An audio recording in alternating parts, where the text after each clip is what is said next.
Que alegria estar com você aqui no programa Vida em Foco, começando a partir de agora para todo o Brasil. Estamos transmitindo via satélite, também no canal digital aberto em diversas cidades, são 18 capitais, mais de 2.000 municípios e milhares que estão conectados também pela internet no YouTube da TV Evangelizar Oficial. Hoje nós vamos trazer alguns temas que vão fazer você pensar. Primeiro deles, você se arriscaria por um estranho? Eu sei que talvez de imediato você diga que sim, mas a gente vai entender um pouco das situações que acontecem, como que a gente evita isso. E por outro lado, pessoas que verdadeiramente estão se arriscando, entender o que acontece, qual o motivador delas. Algo bem psicológico, né? Então nós vamos conversar com o meu primeiro convidado que está aqui, Paulo César Porto Martins, que é psicólogo e também professor do curso de psicologia da PUC Paraná. O outro assunto que também vai fazer você pensar é sobre a discussão de celular na sala de aula. Eu sei que uma tecnologia que muito ajuda, por um lado, por outro, quais os limites? Será que isso, do ponto de vista da própria diretoria da escola, do professor, será que acaba atrapalhando mais do que ajudando? Então, nós teremos alguns pontos de vista aqui para compartilhar com você. Então, fique comigo que está começando o programa A Vida em Foco.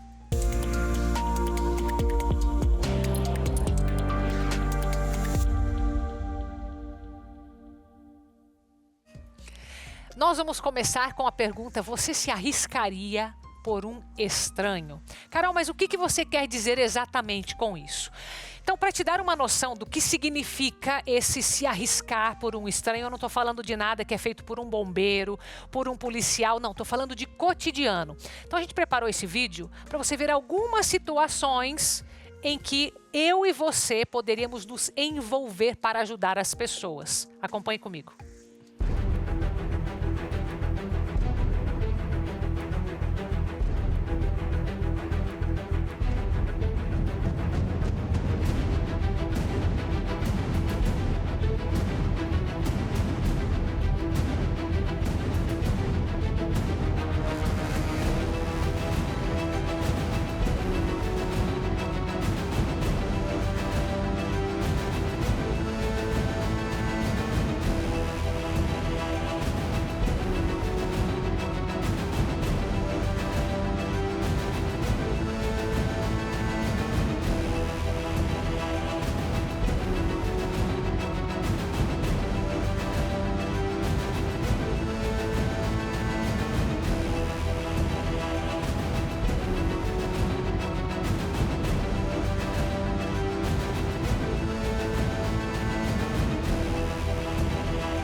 Então aqui a gente separou algumas imagens da internet para você ver que tem várias situações que são inesperadas e que muitas vezes a gente poderia fazer algo mais pelas pessoas, só que isso envolve um risco. Por isso, será que a gente se arriscaria? O que leva as pessoas que fazem isso a fazerem? E aqui eu quero já introduzir Paulo César, seja muito bem-vindo aqui mais uma vez. Paulo César Porto Martins é psicólogo, também professor do curso de psicologia da PUC Paraná. Meu querido, a gente tem aqui uma resposta mais categórica para entender se isso é algo impulsivo, se isso é algo motivacional. O que está por trás disso? Não sei se existe uma explicação, né, da psicologia para esse tipo de situação, porque de fato a gente vai de alguma forma contra a natureza que é da preservação, né, da autopreservação. Vamos lá, complexa essa pergunta, né? Vamos tentar responder. A psicologia nos traz algumas luzes, algumas possibilidades de nós interpretarmos, né? Uma delas é que existe sim o instinto de sobrevivência, Mas também existe no ser humano a questão da empatia, a questão de quando eu vejo o outro sofrendo, isso pode me incomodar. Então, por exemplo, quando eu vejo na rua uma criança passando fome, isso dói. Eu vou lá e compro uma comida e dou para aquela criança que está com fome, ou mesmo para aquele adulto que está com fome. Ou seja, a dor do outro acaba me incomodando. E diante desse incômodo, diante desse estímulo que de certa forma me agride, o ser humano tende a ter duas respostas, simplificando. Ou eu vou fugir daquilo que me incomoda, ou eu vou lutar contra aquilo que me incomoda. Então, no exemplo que eu trouxe, a criança está com fome, eu consigo comprar uma comida, ou eu tenho uma comida e vou lá e entrego para aquela pessoa que está com fome. Você lutou contra essa fome fazendo algo. Isso, me incomodou. Eu tenho um estímulo que me incomoda. Ou eu vou fugir, ou eu vou enfrentar. Certo. Quando você coloca uma situação mais de catástrofe, uma situação rápida, eu acredito que a gente pode ter esse olhar. Ou seja, algo está acontecendo com o outro e isso me incomoda. Porque eu tenho esse processo de empatia, eu me coloco no lugar do outro e aquilo me incomoda, eu tento resolver. Só que aí eu acho que é interessante nós termos um outro olhar. Como se a gente abrisse agora um parênteses. Quando eu tenho excesso de emoção, tradicionalmente eu tenho pouca razão. E agir numa situação de perigo sem analisar a parte racional, sem verificar, puxa, será que eu tenho condição disso? Será que eu sei o que eu estou fazendo? Pode ser muito perigoso. Então nós vimos, os exemplos que passaram bem sucedidos, mas infelizmente, fazendo uma pesquisa, eu encontrei várias histórias que infelizmente não são bem sucedidas. Então a pessoa tenta ajudar alguém e aí eu encontrei, por exemplo, vários relatos de questão de afogamento. A pessoa, quando está se afogando, eu vou lá e tento salvar o outro. Se eu não tenho preparo, a pessoa que está se afogando, ela tenta se agarrar na pessoa. E acaba afundando o outro E acaba também. afundando as duas pessoas. Então, é interessante, a gente olha e fala, puxa, a pessoa fez um ato heróico, mas tem que ter um cuidado. Puxa, se a pessoa não tem nenhum preparo, se a pessoa não agiu de maneira também racional, ou seja, só pela emoção, isso ela pode colocar a vida dela em risco e a do outro. Então eu acho que a gente tem que separar as coisas. Sim, então identificar, puxa, algo que está acontecendo com outra pessoa, isso me incomoda. Eu tive um instinto de ir lá defender. Mas essa defesa, ela tem que ter um pouco de racionalidade, porque senão eu posso colocar os dois em perigo. Sim, eu entendo. Tem várias situações, inclusive, que se é recomendado que não se haja em determinados momentos, né? Como, por exemplo, o afogamento que você mencionou. Mas, por exemplo, não sei se existe uma forma da gente treinar isso, psicologicamente falando, porque a emoção, ao mesmo tempo que ela pode nos proteger, dizendo, opa, não vai porque você não sabe o que fazer, ela também pode ser ali uma armadilha, certo? Do tipo, não, eu tenho que fazer alguma coisa e daí entra o risco. Os dois podem ser movidos pela emoção, certo? Ambos os casos. Sim, com certeza. Como que a gente treina isso para que, primeiro, isso que você mencionou da empatia, por exemplo. Como treinar que essa dor do outro doa em mim? Porque eu acho que o primeiro ponto é esse. Independente se porque o próximo passo, vai ser a razão ou a emoção que vai dominar, eu preciso ter esse primeiro ponto do querer agir, do que querer fugir. Existe uma mudança nisso? A gente pode treinar isso ou não? Existe. Você trouxe um ponto extremamente importante que é essa questão da dor do outro doer em mim. Eu acho que se a dor do outro não dói em você, algo já é preocupante. A gente começa a não ter aspecto da humanização. Aí é um processo que nós chamamos de desumanização, quando eu paro de me preocupar com o outro. E isso é grave. Isso acontece com pessoas que estão passando, por exemplo, pela síndrome de burnout, com esgotamento no trabalho, às vezes por uma situação de depressão, às vezes até porque passou por uma situação traumática. Então eu paro de ver a dor do outro até como um mecanismo de defesa, entre vários outros motivos. Então se a dor do outro não te incomoda, tem que ir atrás já acende ali uma luz de alerta. Né? A outra coisa é assim, puxa, a dor do outro doeu em mim. Como que eu vou reagir? Isso. No mundo ideal é você ter tanto o racional como o emocional. Os extremos são perigosos. Ou seja, os dois têm que trabalhar juntos, né? Para o sucesso, Exatamente. digamos. E o emocional, geralmente, ele é mais rápido. Então, assim, tá acontecendo alguma coisa, respira. Tá falando de coisas de poucos segundos. Toma um ar, pensa e aí vai agir. Eu acho que esse é o mundo ideal. Mas nós também temos uma outra situação. Pessoas que às vezes sabem agir, querem agir e não conseguem. Por exemplo, às vezes até coisas simples. Até sabe o que fazer, né? Sabe fazer. E aí trava. Uhum. Esse travar a gente também tem que trabalhar. Puxa, a pessoa está se sentindo insegura, tem o que nós chamamos de síndrome do impostor, a pessoa tem plenas capacidades, às vezes ela tem a formação, mas ela se considera uma impostora. Eu não sou digno de fazer isso, eu não devo fazer isso, eu não posso atrapalhar. E muitas vezes ela deve agir. Então a pessoa se auto-sabota. Então também seria o oposto. Ela racionalmente deveria agir, emocionalmente ela deveria agir, e ela acaba não agindo por limitações que ela mesma impõe a si mesma. Entendi. Então existe aí uma possibilidade de cenários enormes. Né? Mas eu acho que o principal é sempre lembrar, a emoção ela é mais rápida. Então toma um ar, respira, somente em situação de perigo, para não agir colocando você mesmo em perigo e o outro em perigo. Né? E começa a se perceber, puxa, será que eu sou o oposto? Será que em algumas situações eu não reagiria mesmo podendo ajudar? Aí também você trabalhar, por que será que eu tenho essas limitações? O que dentro de mim está me bloqueando? Será que eu tenho alguma crença que me limita? Nós chamamos isso de crença limitante. Algumas coisas que eu fui construindo dentro da minha estrutura psicológica, que me deixam numa situação de medo, de vulnerabilidade, que daí qualquer coisa eu tenho que fugir, porque a situação me gera um desconforto muito grande, então eu não vou, entre aspas, pela luta, né, que é sempre luta ou fuga. Sim. Então são algumas questões interessantes. Paulo, a gente tem como observar isso no dia a dia, no ordinário da nossa vida, digamos, para não chegar numa situação extrema e daí descobrir, opa, eu tenho a síndrome do impostor, eu estou evitando ou eu estou me arriscando demais. Tem gente como perceber nos pequenos sinais do dia a dia, não? Sim, eu acho que um exercício muito bacana, que eu faço muito com meus pacientes, é você se auto-perceber, você se auto-analisar todos os dias. Então, todos os dias, isso tem chance para todo tempo fazer isso. Isso, eu gosto muito, não só com todos, mas com muitos pacientes, eu peço para a pessoa fazer antes de dormir um pequeno diário. Quais foram os momentos de maior desconforto psicológico, os momentos que ela se sentiu melhor psicologicamente, porque daí a gente vai observando, vai se conhecendo.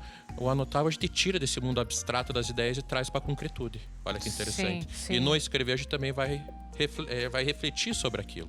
Então eu vou começar a me perceber no dia a dia. Puxa, eu sou aquela pessoa que às vezes não esperou e já mandou um e-mail e depois se arrependeu, não devia ter escrito com aquele tom. Ou aconteceu alguma coisa, eu já reagi e de repente não foi da melhor maneira, então eu já começo, né, a luz ali. Eu sou uma pessoa um pouco impulsiva. A minha reação emocional, ela está se sobrepondo. Então, nesses pequenos detalhes a gente vai percebendo. Ou ao contrário, as pessoas falam assim, puxa, Paulo, vai lá e faça essa apresentação, vai lá e dê a entrevista. E eu sempre vou negando, estou sempre com medo, estou sempre ansioso. E as pessoas falam, puxa, Paulo, você é competente, por que você não faz isso? Por que você não tenta, de repente, ter uma nova vaga, uma nova posição na empresa?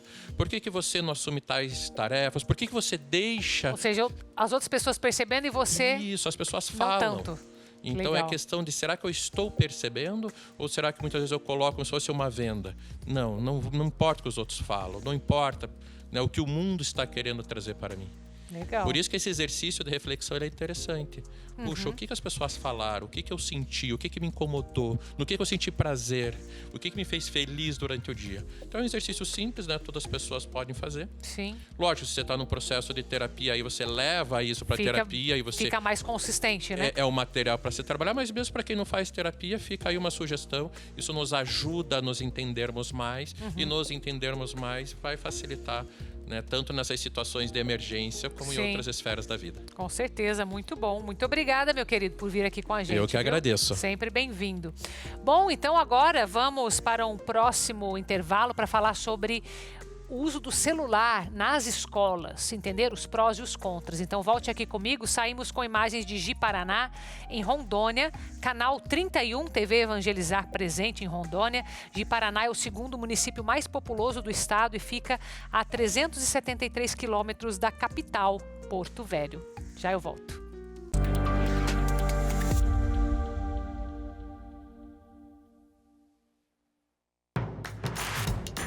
Não perca mais nenhum vídeo da TV Evangelizar. Inscreva-se agora.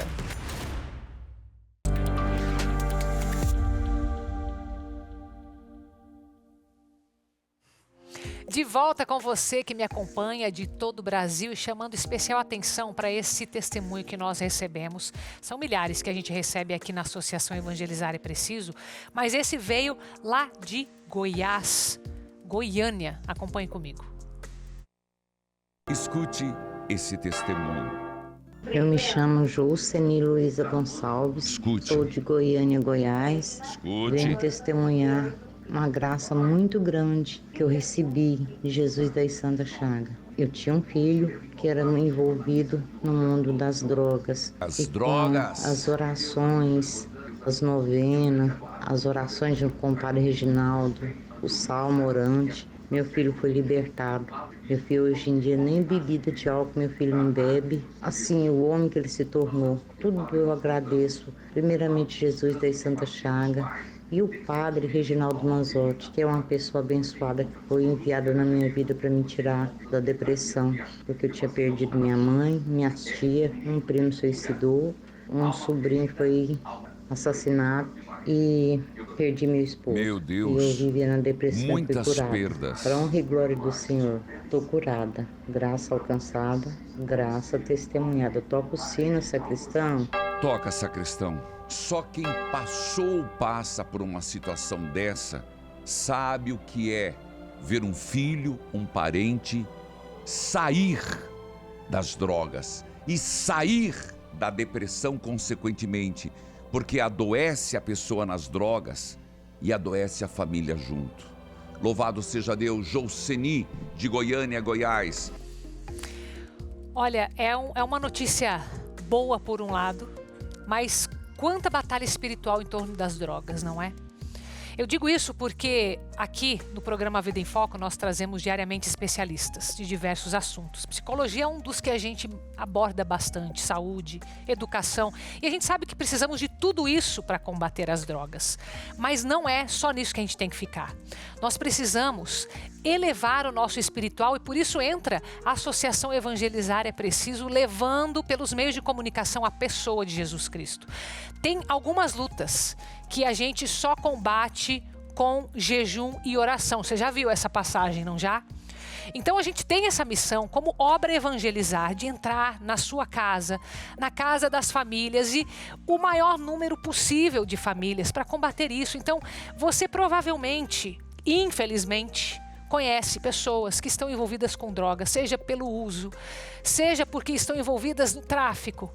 Nós temos que cuidar e nós temos que fazer algo que esteja além do humano. Nós precisamos disso. A obra Evangelizar entra na sua casa com essa proposta. Então, se você tem isso de evangelizar, um combate espiritual que vai muito além da sociedade, nos ajude. A gente precisa continuar nesse caminho de evangelização e a única forma que nós conseguimos fazer isso é com a sua ajuda. É assim que a gente caminha. É com a tua ajuda, que talvez você fale, Carol, mas será que uma ajuda, um pouco que eu tenho aqui? Sim, é importante e é desse jeito que nós caminhamos desde o início e que nós vamos continuar caminhando. Por isso que eu faço esse apelo para você. Esse QR Code a gente deixou aqui especificamente para você que nesse momento vai tomar a decisão assim, eu vou ajudar a obra.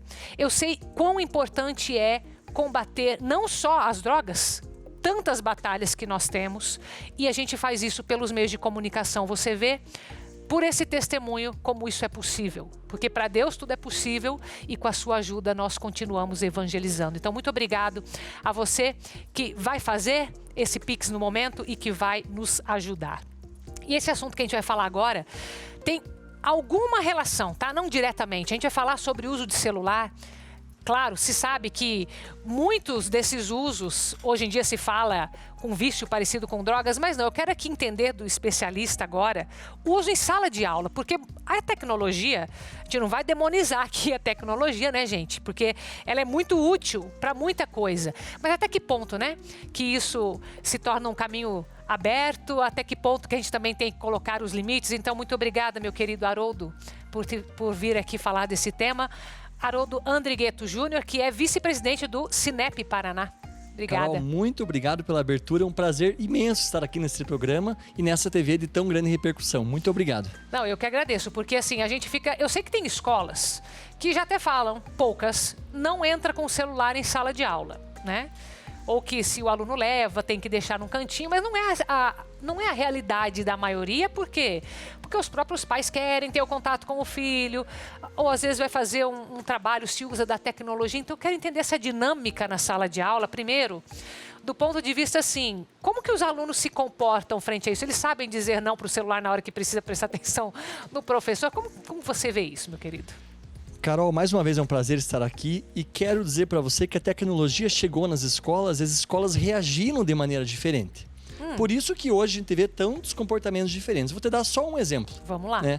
Esses dias um professor falou assim, o quadro está aí, eu preciso que vocês copiem. Né? E uma aluna, então, rapidamente sacou o celular... Para tirar foto. E tirou a foto. Né? E a professora ficou sem reação, porque pensou, será que então isso não é a cópia? Porque em tese ela tem o quadro ali. Tá ali. Mas a cópia tem também alguns objetivos pedagógicos, de fixar o conteúdo, organizar o conteúdo, memorizar Sim. aqueles temas, treinar também a escrita do aluno. É um processo de aprendizado mesmo, né? Sim. Então, quando o aluno usa a tecnologia dessa maneira, ele está usando de maneira incorreta. Então, cabe a nós, educadores, agora ensinar o aluno a usar. Nós temos escolas que bloquearam completamente o uso da tecnologia. Sim. Né? Para essas escolas, talvez elas já pensaram que o excesso de telas, ele usa tanto lá fora. Não, aqui dentro, então, não a tecnologia. Tá. Algumas escolas já liberaram ilimitadamente. Né? Não, esses... Porque caem, às vezes, naquele senso comum, Carol, de que eles são nativos digitais. Ou seja, não adianta, porque se eu não deixar eles trazerem aqui, Isso. eles não vão se identificar, enfim. Isso. Tá. Já se deram como vencidos, eles nasceram nesse mundo, Tá. eles são fluentes digitais, eles partem desta premissa. Certo. E algumas escolas, digo para você que quase 70% delas, decidiram restringir o uso da tecnologia, ou seja, usar com equilíbrio. Que é o que nós, educadores, especialistas, pesquisadores, entendemos desse assunto. Ou seja, não é proibir, mas Sim. saber como usar, então. Com certeza. Acho que esse é um desafio, né? Que muitos dos educadores estão aprendendo a lidar com isso, com essa geração dos nativos digitais ou não? Sim, sim. Sim, né? Nós, educadores, temos o desafio de aprender a lidar com eles, com os alunos que já dominam muito a tecnologia. Sim. Mas é engraçado, Carol, porque uma pesquisa diz que, embora eles tenham nascido nessa época, embora eles permaneçam por horas em frente à tecnologia, sejam jovens, porque na nossa idade, eles já dominam muito mais do que nós dominávamos, certo? Sim. No entanto, contudo, 2% deles sabem realmente com fluência resolver algumas coisas pelo computador. 98% deles permanecem em séries, jogos, games, redes sociais e mais voltado ao entretenimento que puramente produzindo algum conteúdo ou criando algo relevante. Ou seja, o conhecimento digital mesmo, não dá para dizer que tem. Sim. Eles têm o contato com o aparelho. Perfeito. Não necessariamente com o como fazer, o método mesmo, né? Dominam a ferramenta, criam algo, mas não necessariamente criando algo a favor do aprendizado deles. E aí é onde entram os educadores. Sim, é aí onde entra a nossa parte. Porque, e não só com os alunos, mas com os pais também, com as famílias.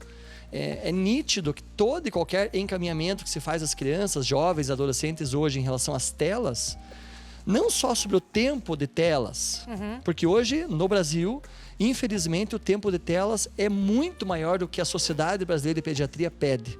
Sim. Mas não só o tempo, mas a tutoria do que o aluno está vendo, do que o estudante, a criança, o jovem está vendo. E isso é muito importante.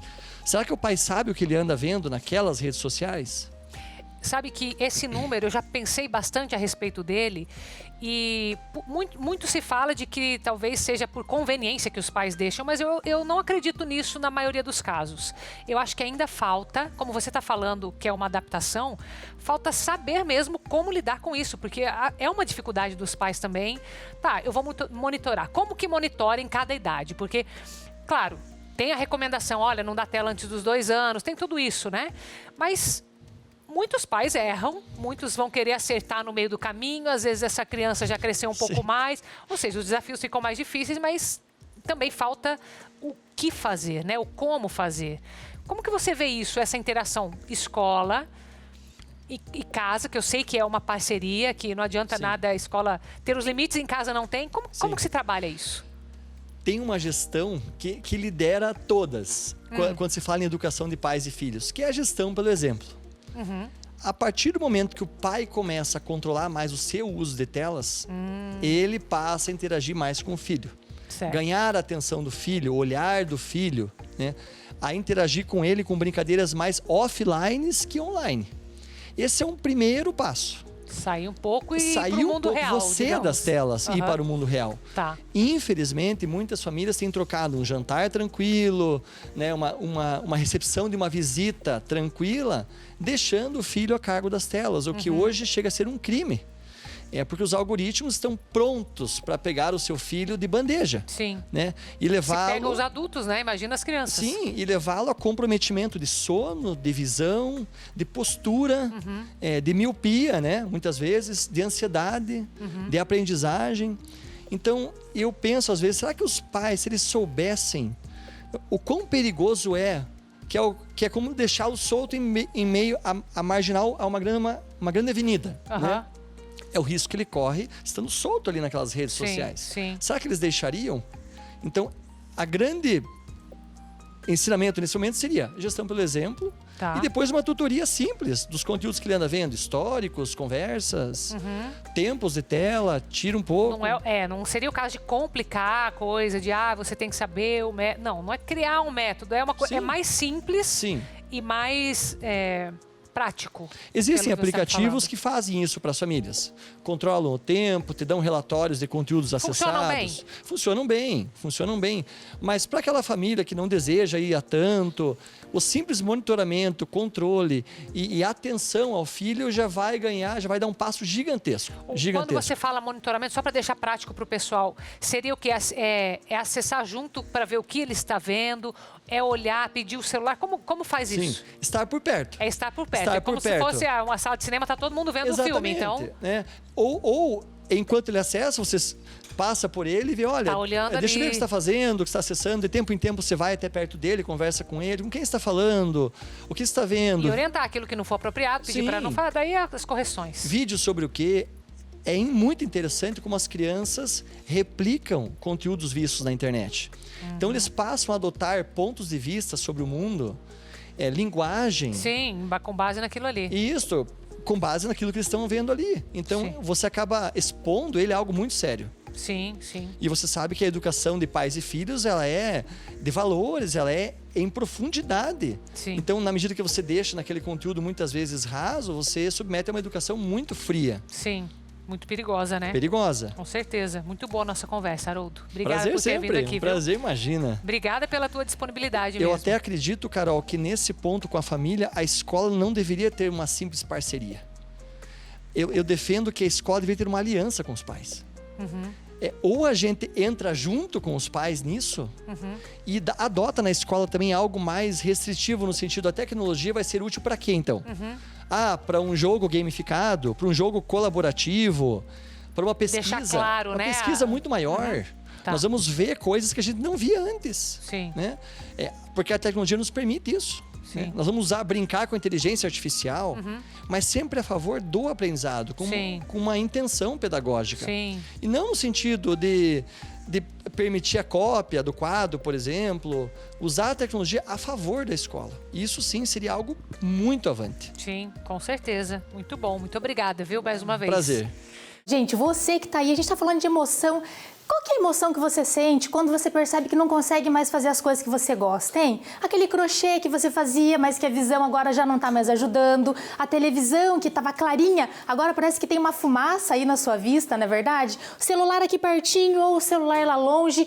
Dá uma tristeza, né? Você fala assim, poxa, vou ter que depender de outra pessoa? Não. Vamos fazer o seguinte? Vamos falar de Vision X, que é esse aqui, do X bem grandão, que vai acontecer o quê? Você vai tomar uma cápsula por dia, ele vai ajudar a limpar, clarear, fortalecer a sua visão. Eu venho aqui todos os dias falar do Vision X para você. Por quê? Porque muitas pessoas tomam ele e indicam porque os resultados são visíveis, gente. Você percebe a sua visão mais clara, mais limpa. Uma catarata, um glaucoma, tem que fazer uma cirurgia, já fez, tá deixando a cirurgia para depois, não vai no médico. Você pode cuidar da sua visão aí de dentro da sua casa. Sabe o que você tem que fazer? Ligar 0800 777 0190. Tá em dúvida se liga ou se não liga? Vamos fazer o seguinte? Gente, vamos ver mais um depoimento que estava em casa como você na dúvida e ligou, tomou Vision X e olha só o que ele conta. Minhas vistas estavam muito embaçadas, né? Eu tinha cataratas, tinha uma parte das minhas vistas que me incomodava muito, não estava enxergando muito bem, né? E agora, graças a Deus, eu tomando o Vision X, estou muito bem. E eu vi no programa, na TV e comprei e é muito bom. Quem viu também ou vê, compre que é muito bom. O Vision X. Tá vendo só, gente? Basta você ligar também 0800 777 0190. Eu vou fazer o seguinte, para você que está acompanhando o programa agora, vamos liberar kit dobrado. Compra 2, leva 4, compra 3, leva 6 e assim por diante, mas tem que ligar nos próximos 10 minutinhos. 0800 777 0190. Vision X, o X da sua visão. Próximo bloco você volta aqui comigo, nós teremos uma história linda do pequeno Guilherme aqui no nosso programa, que eu tenho certeza que você vai se comover. E a gente sai com imagens de Osasco, em São Paulo, aplicativo da TV Evangelizar para você que quer acompanhar 24 horas da nossa programação, só com o sinal da internet. Você pode baixar agora mesmo. E sabia que o primeiro voo da América Latina aconteceu em Osasco? Em 1910, o inventor Dmitri Sensod de Lavod criou um aeroplano que conseguiu percorrer cerca de 105 metros em 6 segundos e 18 décimos. Já eu volto.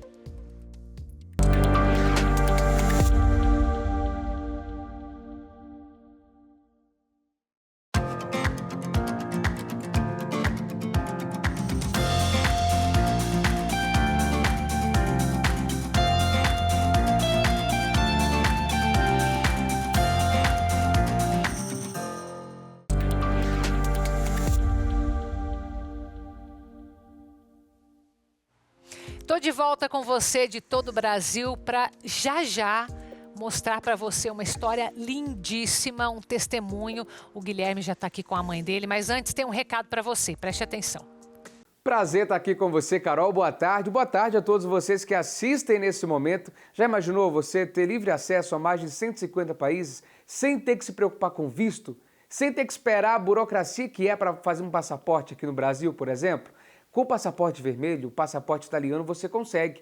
E falando nisso, sabia que você pode ter direito à cidadania italiana, mesmo sem ter o sobrenome? Porque cerca de 17 milhões de brasileiros hoje têm direito à cidadania italiana, mas não sabem que são descendentes. É por isso que você precisa entrar em contato agora com o Pátria Cidadania no 11 96207 1467. Você vai falar direto com o nosso escritório, tanto aqui quanto lá na Itália. Já pensou? Sem burocracia, sem ter todo aquele disse-me-disse, sem demora, porque o processo de reconhecimento da cidadania vai levar em torno de 3 a 6 anos, fora da Pátria Cidadania. Aqui com a gente você pode levar de 12 a 18 meses. É muito mais rápido, menos burocrático e você fica sabendo na hora se você tem direito à sua cidadania italiana ou não, se você tem direito ou não ao seu passaporte vermelho. Você é empresário, já pensou poder fazer negócio nos Estados Unidos sem precisar se preocupar com o seu visto? Com o passaporte vermelho italiano você pode. 11 96207 1467 o telefone, para as 100 primeiras pessoas que entrarem em contato agora nesse WhatsApp, as 100 primeiras pessoas terão análise gratuitas e filhos até 18 anos não vão pagar a sua cidadania italiana. Então entre em contato, 11 96207 1467 e eu volto com você, Carol. Então, olha que alegria poder compartilhar com você agora essa história linda, esse testemunho do Guilherme, que está aqui comigo, e da Marleide Santos, de Oliveira Teixeira, né? Deixa eu falar completo, minha querida. Muito obrigada por vocês terem vindo aqui, viu? Eu sei que... eu conheço a história, né? Nós temos aqui um testemunho bem bonito. Sei que vocês vieram no santuário, deram depoimento. Eu vou chamar o pessoal de casa para acompanhar comigo esse pedacinho desse VT do dia que eles deram o depoimento. Acompanhe comigo. Quero chamar aqui a Marineide. Marineide, vem aqui à frente, por favor. Então quer dizer, Marineide, que o seu filho quis ser mensageiro da Capela de Jesus das Santas Chagas, após uma grande graça que ele recebeu, não é, rapaz? Como é que você se chama? Guilherme. Isso, pode se virar aqui para nós? Conta um pouquinho para nós dessa história, Marineide. Ele recebe uma cura e ele deseja ser mensageiro das Santas Chagas, é isso? A gente saiu de Moreira Salles, hoje tem 17 dias. Nós saímos de Campo Mourão, da Santa Casa, faz 15 dias com ele numa maca, sem o movimento das pernas, sem andar e sem esperança, porque o caso dele era um caso bem complexo. E hoje, com a graça de Deus, de Jesus misericordioso, Jesus das Santas Chagas, a gente está indo embora para casa, 15 dias depois, com ele andando, com o diagnóstico de fibromialgia. Não tem cura, mas existe um tratamento.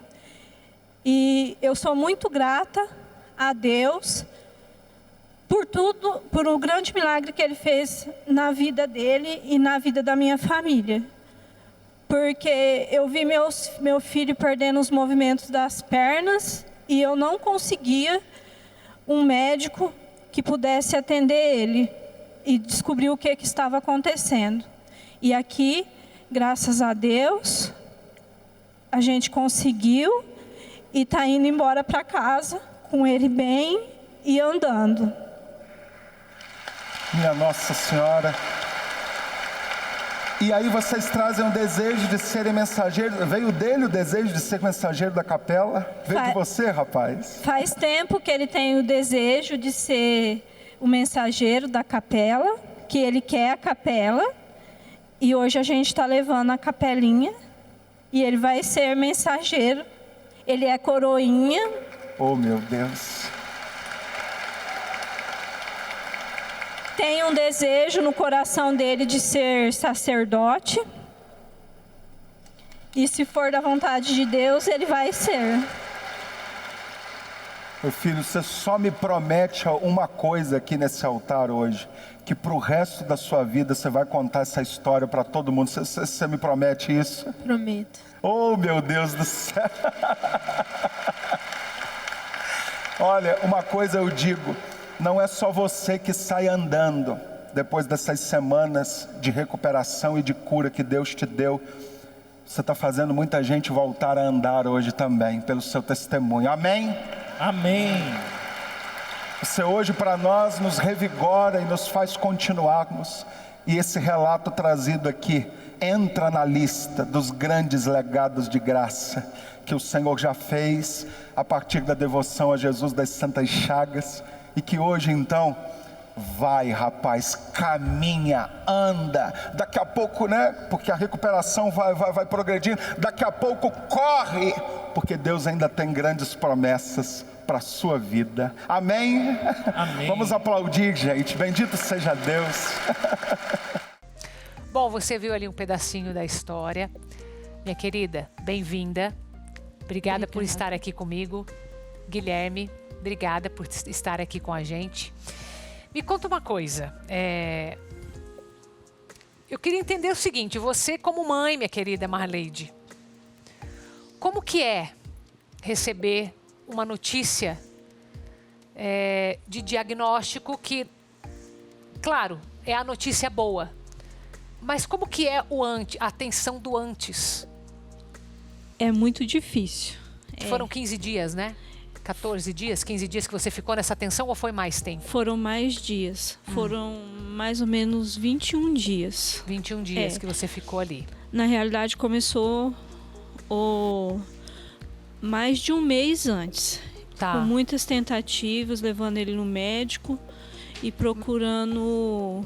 tentando ajudar ele e a gente não tinha sucesso. Mas ele já estava daí sentindo alguma coisa ou já com a paralisia nas pernas já? Sentindo dores. Sentindo dores nas pernas, você sentia? Como se fosse assim, brincou demais, alguma coisa assim ou não? Após um esforço que ele fez, ele começou com uma dor nas costas que descia para as pernas. Entendi. E Só que não passava essa dor. Essa dor não passava. E cada vez mais ela era mais intensa. E quanto mais esforço a gente percebia que ele fazia para tentar andar, e quanto mais os dias passavam, ficava muito difícil dele caminhar. Aí foi indo que ele foi perdendo movimentos. Até que chegou um momento que ele não conseguia mais andar sem a ajuda nossa. Que ele arcou para frente e eu tive que arrumar uma cadeira de rodas para poder locomover ele dentro de casa. Aí que você foi atrás de médico ou não? Não, eu já estava. Já estava? Eu já tinha feito 3 avaliações com ele de ortopedista. Mas sem diagnóstico? Sem diagnóstico. O único diagnóstico que a gente tinha era de uma hérnia de disco que ele tem na coluna, que não é normal para a idade dele. Uma má formação que não impedia ele de não estar andando. E uma leve escoliose. Mas nada justificava ele estar sem andar? Nada justificava. Nenhum exame de imagem dele justificou o fato dele parar de andar. Tá, e daí o que fez você vir para Curitiba? Eu levei ele em um neurologista. Aqui? Em Campo Mourão. Em Campo Mourão. E ele pediu uma avaliação de um reumatologista. Aí no dia que eu levei ele no neurologista, ele parou totalmente de andar. No consultório do médico ele ainda caminhou. Depois ele não caminhou mais. Aí passou 2 dias, eu consegui uma consulta com um reumatologista pela Secretaria de Saúde nossa lá. E ele foi atendido na Santa Casa de Campo Mourão. Que a gente saiu de casa para uma consulta e lá a gente ficou internado. Aí 3 dias depois ele foi encaminhado para cá. Mas de lá eu já saí.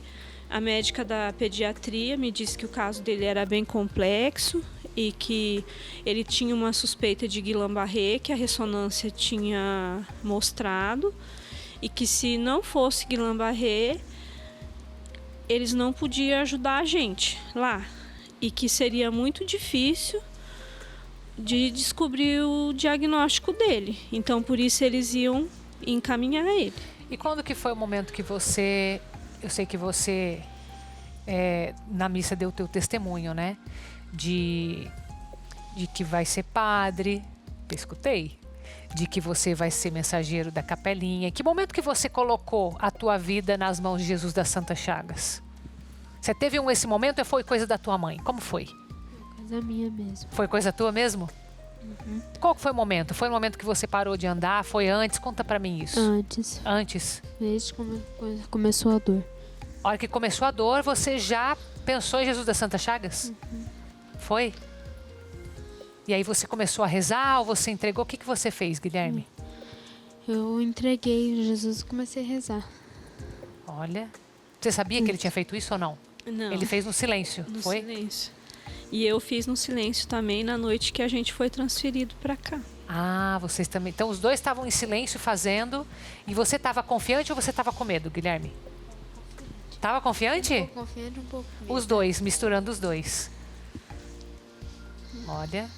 Porque assim, a gente fica... Quando a gente vê um testemunho como o de vocês, que agora tem o diagnóstico, agora sim, a coisa vai se resolver, né? Agora ele está andando, graças a Deus. Sim. E aí vocês já vieram, já deram testemunho, né? De graça mesmo, agradecer a Jesus. Mas é que muitas vezes a gente vê um testemunho na televisão, tal, o pessoal tá vendo, e parece que, foi uma coisa que... Uma mágica, mas não é assim, né? Existe todo um processo, existe uma tensão, existe um medo, mas mesmo assim vocês ficavam... Como que era assim? Você ficava se relembrando, você ficava... Como que é o teu processo de fé? Eu quero que, já que você vai ser padre, eu vou rezar por você, para você ser padre mesmo, para você manter firme, que você... O que você ficava fazendo para se manter nessa fé? Ficava rezando. Rezando. Você rezava o quê? Tudo? Tudo. Rezava o terço de Jesus das Santas Chagas também? Não. Rezava o quê? Rezava Ave Maria, Pai Nosso. E entregando a Jesus das Santas Chagas. Sempre a gente ia na capela, todo dia, que lá dentro do hospital tem uma capela. Ficava rezando lá no hospital também. Que bom. Sim. Então, muito obrigada pela fé de vocês, em primeiro lugar, mais do que Claro que a testemunha aqui é muito importante, mas é que os testemunhos só existem porque existe uma fé verdadeira. E muito obrigada. A gente teve uma corrente de oração. A intercessão tem poder. Uma intercessão muito grande de muitas cidades. É muito gratificante a gente saber que tem muitas pessoas que rezam e intercedem. Nossa, com certeza. Como é importante a intercessão, né? Como é importante. Então, meus queridos, obrigada por terem vindo aqui, viu? Enfrentar as câmeras. Obrigada a gente, obrigada eu. Obrigada a vocês, meus queridos. Olha, então, que essa história aí fique reverberando aí no teu coração, para você também trabalhar a tua fé com esse testemunho lindo do Guilherme, da mãe dele, e Jesus das Santas Chagas, né, que é a nossa devoção principal aqui na obra Evangelizar. Então, meus queridos, fiquem com Deus, fique com esta imagem aí do Guilherme sempre rezando, no silêncio do coração dele, porém confiante. Fica com Deus, continue na nossa programação.